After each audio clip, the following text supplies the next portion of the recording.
Recently we heard the following words in the European Parliament during a plenary session regarding the rule of law in Poland.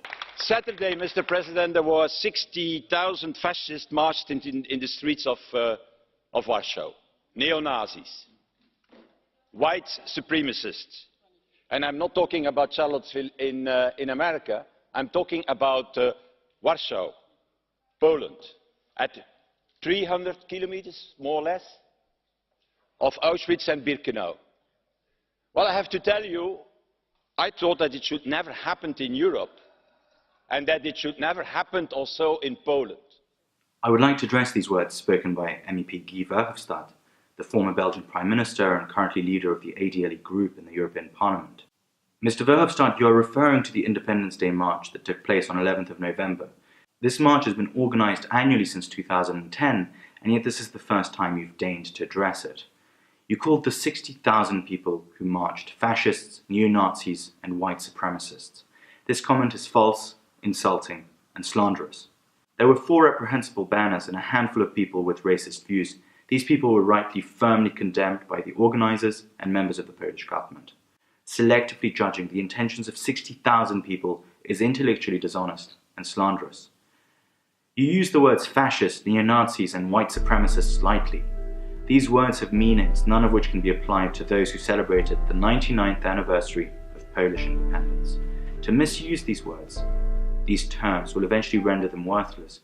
Furthermore, the abuse of these words and their use out of their proper context shows disrespect to those who suffered and died at the hands of fascism and Nazism.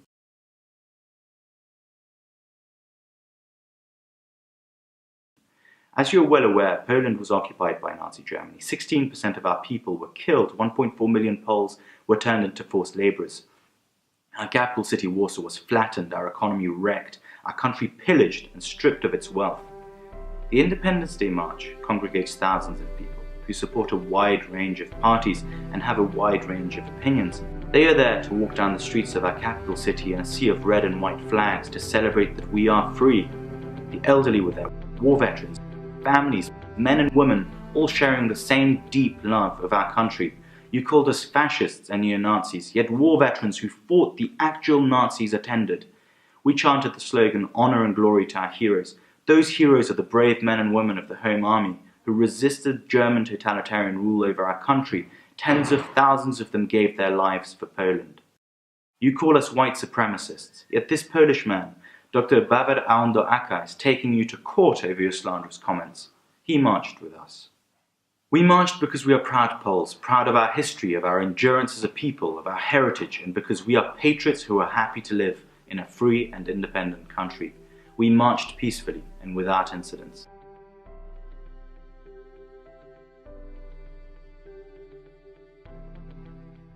The same cannot be said for an event that happened that exact same day in your capital city, Brussels. 20 police officers were injured and fans celebrated the Morocco team qualifying for the World Cup. The celebrations involved a burnt car, smashed glass and looted shops. Pacifying those celebrations required the use of a water cannon.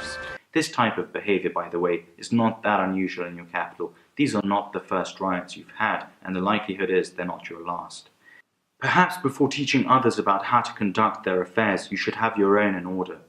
You specify that our Independence Day march took place 300 kilometers from Auschwitz, as if to insinuate that those who marched share the same values as those who committed atrocities there. It is almost as if you are implying that Poles played a role in that terrible genocide.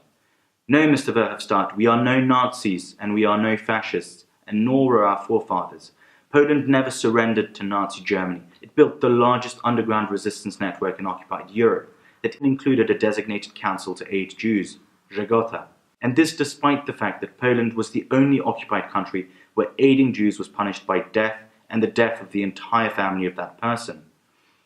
As Poland was being slowly bled, according to some estimates, 100 to 300,000 Poles met Yad Vashem criteria, having been directly engaged in rescuing Jews. Historian Richard Lucas claims it could have been 1 million Poles involved. Statistics of the Israeli War Crimes Commission indicate that less than 0.1% of Polish Gentiles collaborated with the Nazis. Perhaps you ought to look more closely at the history of your own country before you call others fascists or neo-Nazis. After all, there were pro-Nazi political organizations in both Flemish and Walloon communities before and during the war.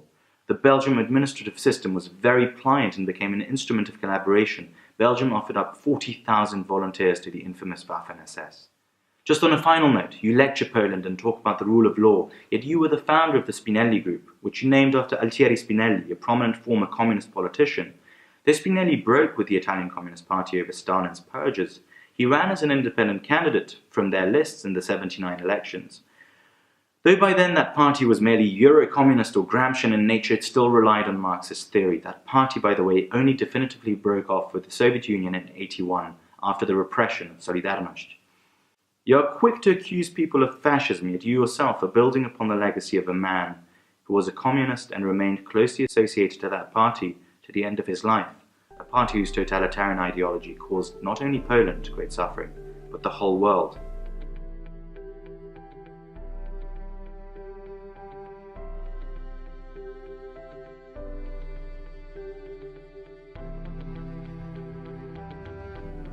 Oh, and by the way, the name of our capital city in English is Warsaw, not Warsaw.